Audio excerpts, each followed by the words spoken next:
Today I am reviewing Chancellorsville by Victory Point Games.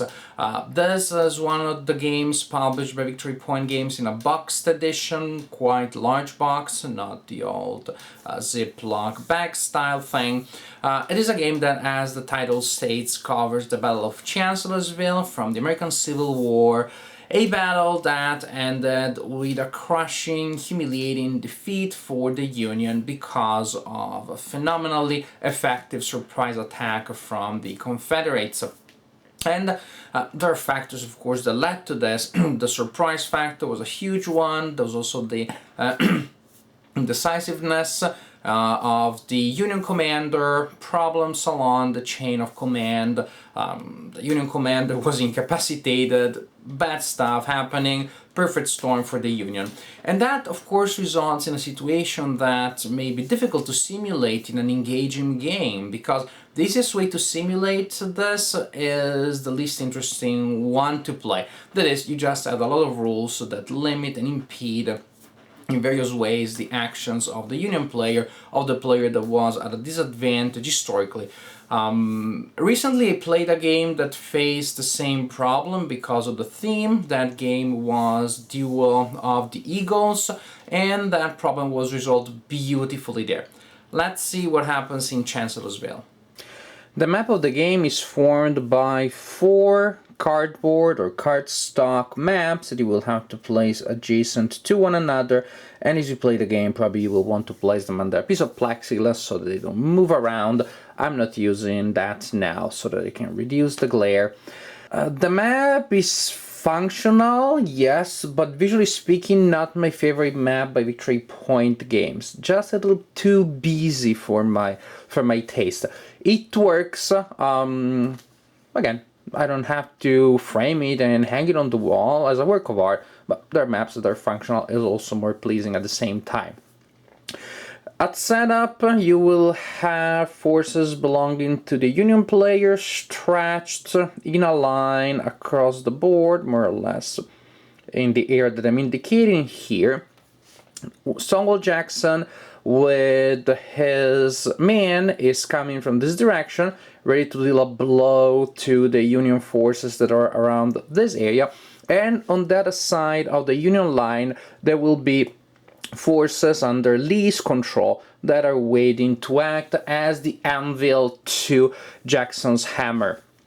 The Confederate forces are vastly outnumbered. However, here there is a system of surprise that will make it such that the Union forces will take their sweet time to respond to the attack. For most of the time, they really don't know exactly what's going on or what to do. This is represented by a series of limitations that the Union player will have to overcome. For starters, during the first turn of the game, the Union player doesn't move. Effectively, that means that the Union player doesn't do anything and that the Confederate player has 2 turns in a row, which already is pretty good. Then there are other limitations, and the biggest one is that units of the Union player can be alerted in one of 2 ways. When they're attacked, and when a unit is attacked, the unit itself is alerted, but not his group, and by corps. And to activate or to alert a corps, the Union player will need to roll a die, and the number that needs to be rolled depends on the distance between Stonewall Jackson, wherever he's going to be, and the closest unit belonging to that group. So the closer Stonewall goes to a group, the likelier that group is going to be alerted. But you do not know exactly when that is going to happen, how long it will take. Definitely the Confederate player has a good chance to attack the groups one by one as they get alerted before they can put together a massive coordinate counterattack, because that will be devastating. So the Union player will have strength in numbers but will be barely able to use it or not able at all. The Confederate player will have plenty of chances to overcome the numerical factor thanks to other factors in the game. The game lasts for 12 turns. It starts on May 2nd at 5 p.m. It continues into the afternoon and evening of May 2nd. There is a night turn there during which units that were shattered during the first day of battle will return fresh, and then you have another day of playing. The Confederate player also has some limitations. The forces that are under least control, that are in this area, cannot attack during day one. They can move, they can figure out what the best place to be for them is, but they cannot attack. They can defend normally if they're attacked. So it is good if the Union forces, which are quite close to them at the beginning of the game, are not alerted. Otherwise, if Union groups start being alerted too early, well, then you may have a good number of Union forces able to apply some pressure against Lee to prevent the two groups of the Confederates from cutting the Army of the Potomac in two. There's a chance there. Lee may be in danger if the groups belonging to the Union player in this area will alert too early.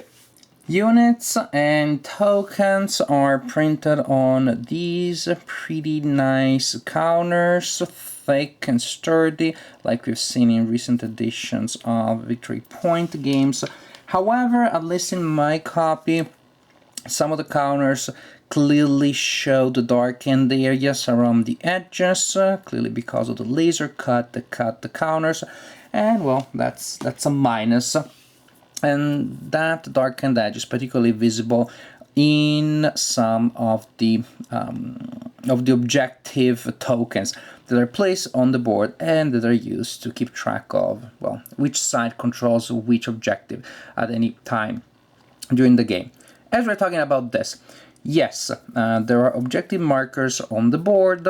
The player that is sitting on that objective marker, or that was the last to be in the X with objective marker, flips the marker to his own side, and the number that you see under the symbol indicating Union or Confederacy indicates the number of victory point that side gains. For example, the Union doesn't get any point for defending, controlling Ellis Ford, but they do give 5 points to the opponent. They allow the opponent to score 5 points if the Confederate player takes control of Ellis Ford. As you can see, not both sides of the objective markers are as bad. Still, I thought I would bring that up. Units on the board, we have artillery, infantry, cavalry, that I'm not showing here, and HQs. The numbers on the combat units represent the combat factor and movement factor respectively. HQs have movement, and then they have two numbers that indicate reorganization value and reorganization range respectively. But what does this mean? Well, it means that in several cases in the game, a unit may gain a disorganized marker, which you place on the unit on the D2 side up. At the beginning of a player's turn, you flip all D2 markers to their D1 side. And at the end of that player's turn, you roll for all the D1 units with a D1 marker to see if you're able to remove the disorganized marker. For each such unit, you roll a D6, and the usual number that you need to roll to get rid of the disorganized marker is 1 or 2 on a D6. However, if you are within reorganization range of a unit that can help out, of an HQ that can help out, then the number that you need to roll is the number on the counter of the HQ or less. So units under Jackson and within 5 axes from Jackson can reorganize by rolling a 1 to 5 result on a D6, and units with a disorganized marker on them suffer movement and combat penalties, of course. Movement phase. All, none, or some of the units belonging to the active player can move, and the number of movement points that they will spend to enter each X depends on the terrain, on whether or not the units are using a road, and the units will have to stop when they enter the zone of control of an enemy unit or an enemy stack. Units project a zone of control in the 6 hexes surrounding them. And all units of the non-active player that are in a zone of control of the active player must be attacked. However, that doesn't mean that all units of the attacking player must attack. As for attacking, well, there are a couple of things, of concepts here that I had not seen before. First, there are 2 types of attack, a one-side attack and a two-side attack. One-side attack is an attack that comes either from a single hex side or from 2 adjacent hex sides. A two-sided attack is an attack that comes from 3 hex sides or from 2 hex sides that are not adjacent. Through each hex site, only 1 infantry or cavalry unit of the attacker is allowed to attack, and that unit can receive the support of an artillery unit. As for the defender can commit 1 unit to defend in a one-sided attack or 2 in a two-sided attack. However, in such attack, the units of the defender need to defend separately, and the attacks of the attacker need to be resolved separately. So there are just limitations here as to the number of people that can attack through each hex side. Once the attacks are declared, you really have decided who attacks whom and how, well, you resolve the attacks, which you do by looking at the combat results table. You compute the odds by dividing the total combat strength of the attacker by the total combat strength of the defender. You roll a die. Modifiers have to do with units being disorganized, by the terrain in which the units are, by the presence of good HQs, pretty much standard stuff.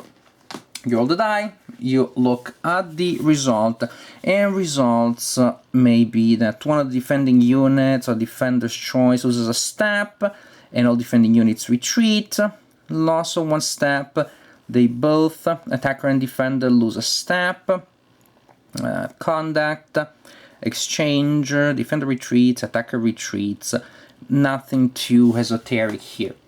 However, there is something which is cool and not all that usual. First, units that take a step loss, well, are flipped to the reduced side, of course, but they also take a shattered marker, which you place underneath the unit, and that means that now that unit cannot move into an enemy zone of control and cannot attack until that marker is removed, and markers are removed in the night turn between the first and the second day of the battle. If a retreat is called for, you will, retreat your unit, your unit that need to retreat by 1. If you're entering an enemy zone of control, you stay there, you cannot proceed further, but suppose that is not the case. If you're retreating in an X which is not in an enemy zone of control, then you, as the person who is moving away, can retreat an extra hex. And units that participated in the attack, or that are stacked with units that participated in the attack, can enter the hex that was attacked, and in case, yes, somebody does enter that hex, units stacked with or participating to the attack can also advance into adjacent hexes, which is something that I don't see very often. But why is it important to retreat by 2 hexes if you are the defender? Because there isn't necessarily a single round of combat during each combat phase. If after the first combat resolution there are still units of the active player that are adjacent to units of the defender, suppose that this is the case and we're still in the Confederate turn, then the active player can declare another attack. And the active player can continue like this for as many rounds of combat as possible until either he chooses to stop or there are no units of the non-active player adjacent to units of the active player.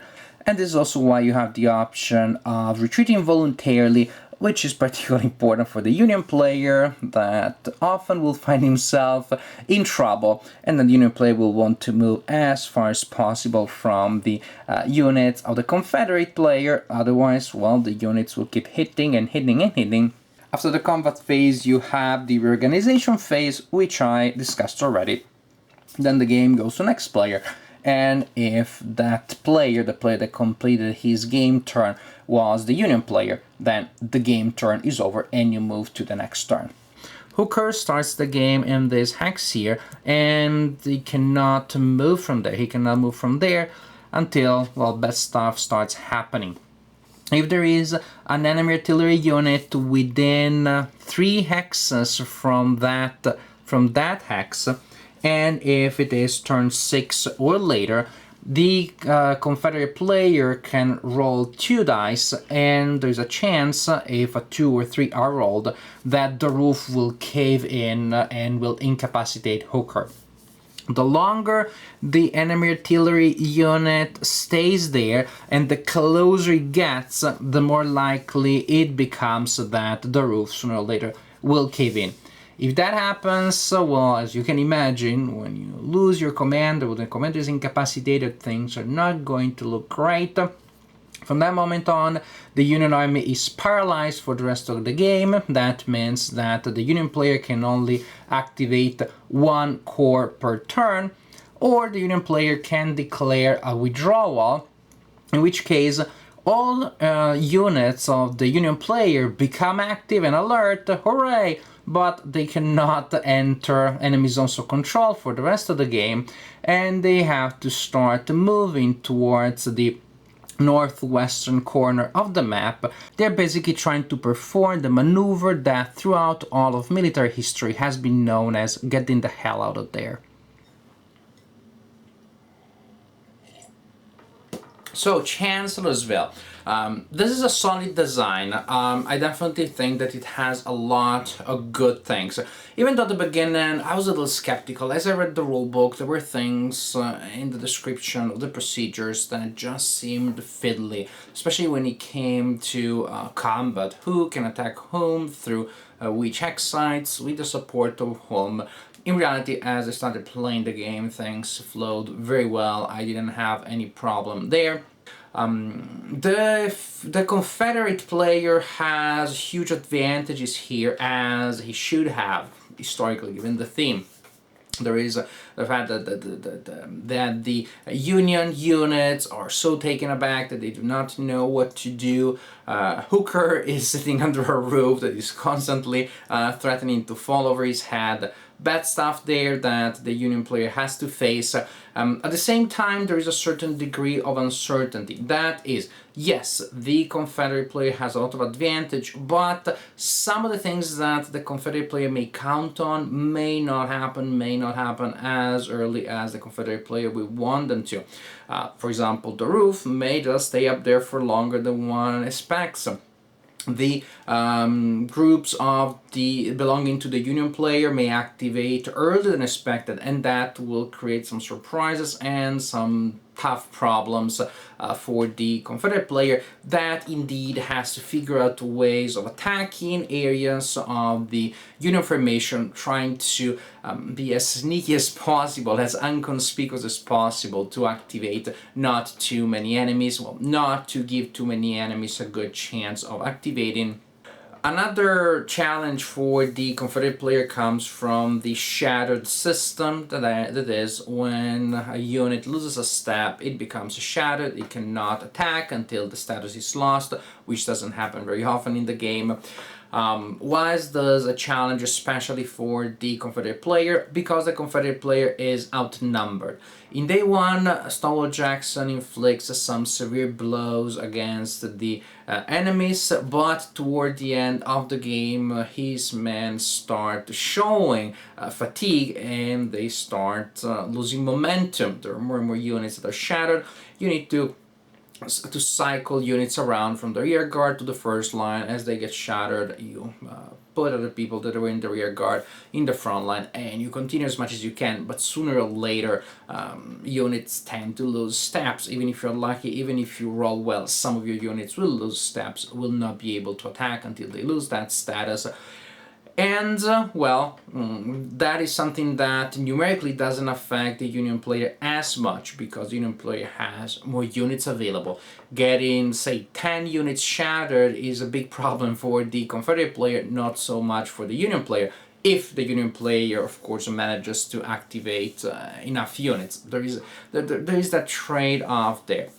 So I found that the game was still fun, challenging, with moments of tension. Even though one could see where the battle overall would go, there were still moments of uncertainty that frankly I did not expect I would encounter before playing the game, and I found the game more engaging to play than I expected. Nice surprise there. So, a game that I enjoyed to play. If you are interested in the theme and you do not mind the small things that I did not like too much about the components, well, this may be an interesting game for you to pick up. Chancellorsville by Victory Point Games.